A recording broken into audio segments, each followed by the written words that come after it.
Congressman Himes, thank you so much for joining us today. It's nice to see you again. Great to be back with you guys. So last month, and for the first time in 50 years, the Intelligence Committee held hearings on UFOs, or UAPs, as the military seems to call them. This included the revelation from the Naval Intelligence that there's been about 400 unexplained incidents since 2004. Now, you sit on the Intelligence Committee, and you've been a part of those hearings. So let's start simply. What is a UFO? What is a UAP? And is there a difference between the two? Yeah, fair question. So, the reason we try to use the terminology UAP, it stands for unidentified aerial phenomenon, is because the words unidentified flying object presume, of course, that it's an object and that it's flying, right? Turns out some of this stuff that you see that is unexplained, it turns out to be, a balloon, which is drifting and not flying, or it turns out to be, lights reflecting off of something. So anyway, it's just a little bit more of a scientific term, and it probably, I know we'll talk more about this, but it probably also helps us get a little bit away from what we know is a lot of fun, the little green men, ET stuff. But, there's a really important national security reason why we need to make sure that we're, particularly inside the military and inside the government, being real factual and not, creating a Hollywood-esque sense that, there's a lot of little green men flying around. And we can get into that if you want, but that's the distinction. Sure. On May 17th, Congress held the first public hearings on UFOs in more than 50 years. What were the findings of that hearing, and can we expect more public hearings going forward?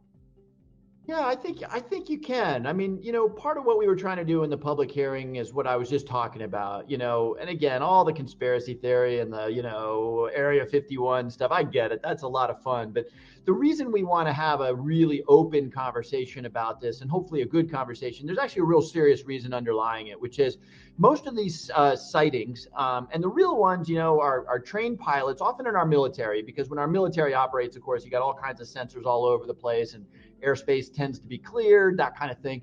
The reason this is really important is because, think about that F-18 pilot who's out over the Pacific somewhere and sees something, a little bit unusual, can't quite explain it.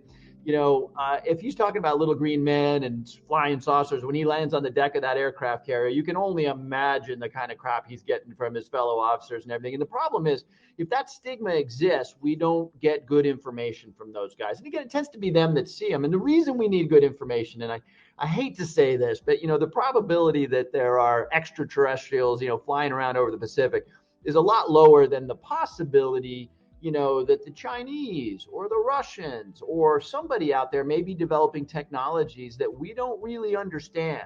And now you get into the world of really wanting to make sure that our adversaries out there don't have weapons or planes or materials that we don't understand. And that's why it's so important for people, particularly in the military, who see this stuff to be real clear about what it is that they saw.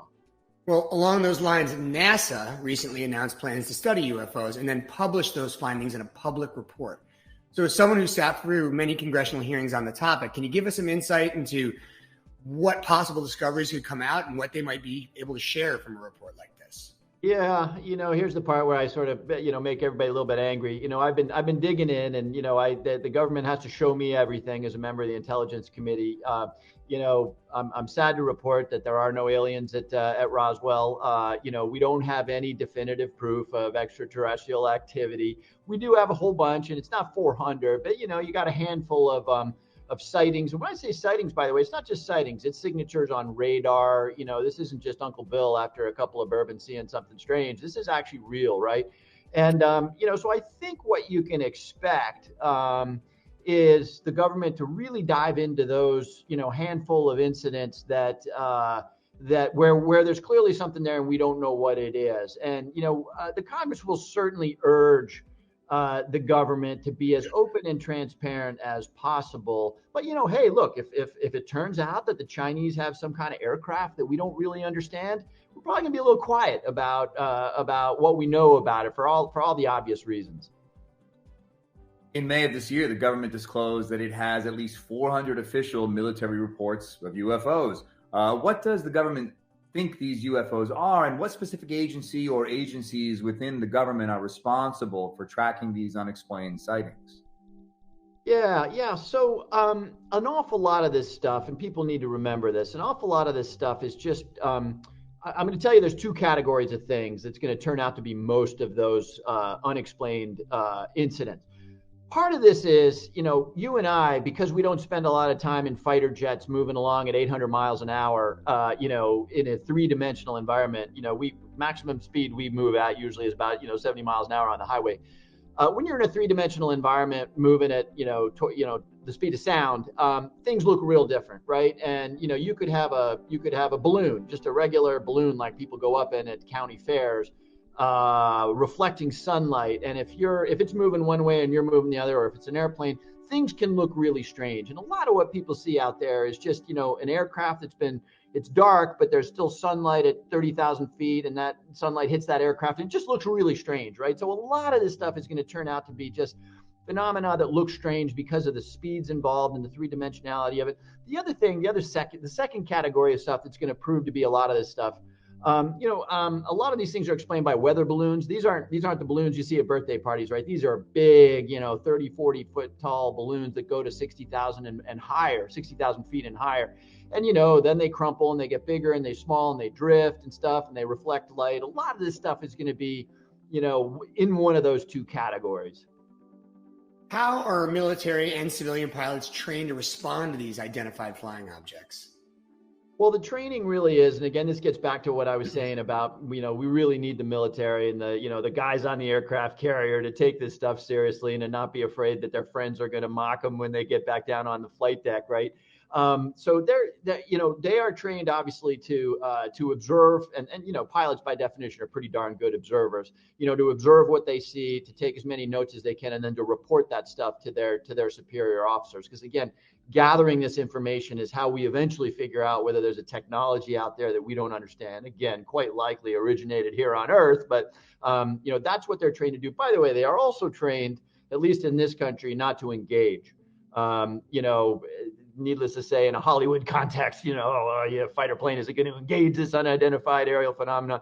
Needless to say, they are trained in this country to observe, but not necessarily to assume that something you don't understand is hostile. If again, good old Uncle Bill wanders in with his Cessna into restricted airspace, you don't want a tragedy coming out of that. Well, there's obviously a lot of public intrigue around alien life and Area 51. So a very popular question from the ASP community for you today was, what is Area 51 and what kind of work goes on there?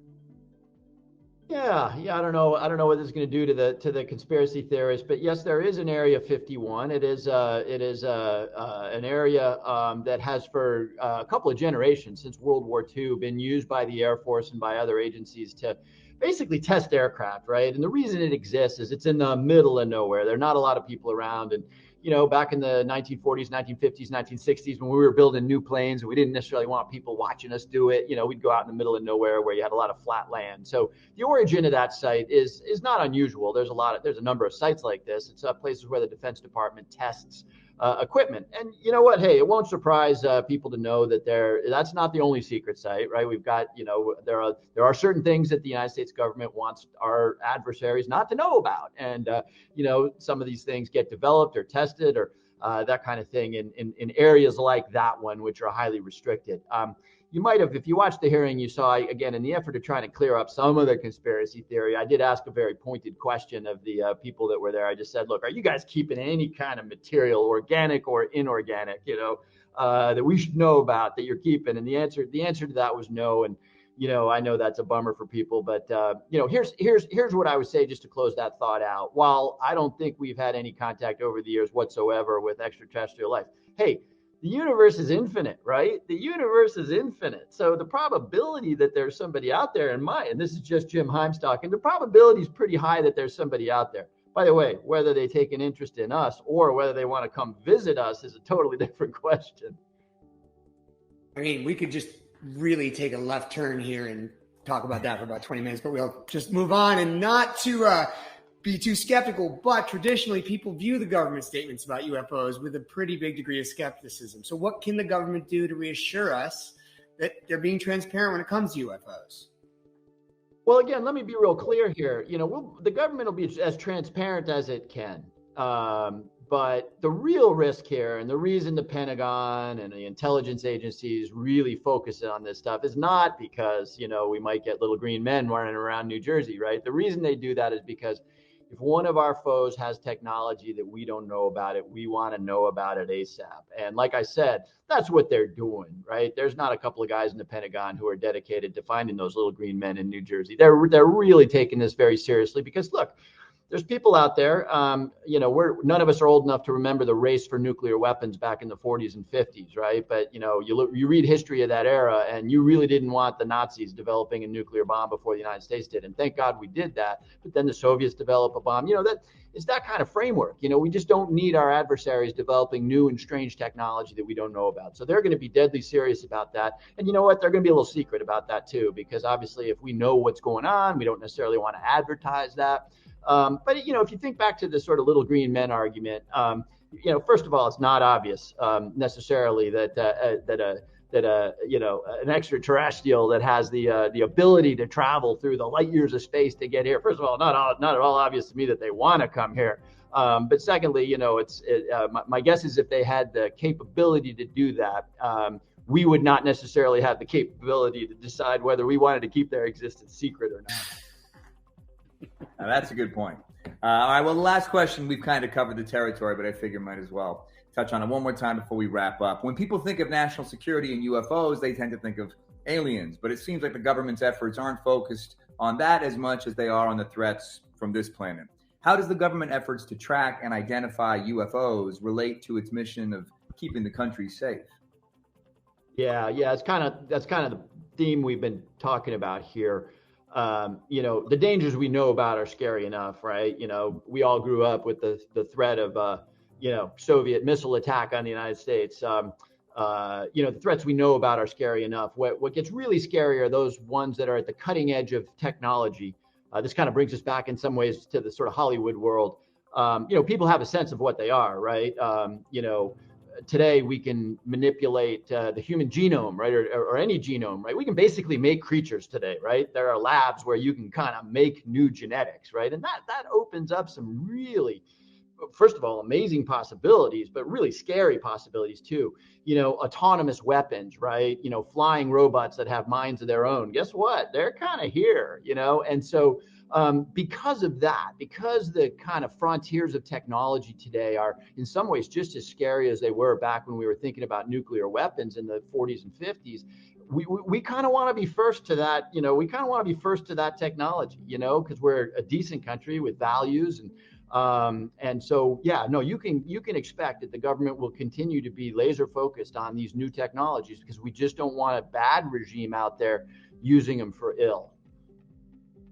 Well, thank you very much, Congressman. This is great. We'll have to leave the questions about deep space and aliens to Chris and all the preparation he did on his latest movie. I know you spent a lot of time in space, Chris. Thank you so much, Congressman. You're one of my favorite speakers. I could listen to you talk all day. So thanks for taking the time. Thanks for the opportunity. Great to be with you guys. Take care, Congressman.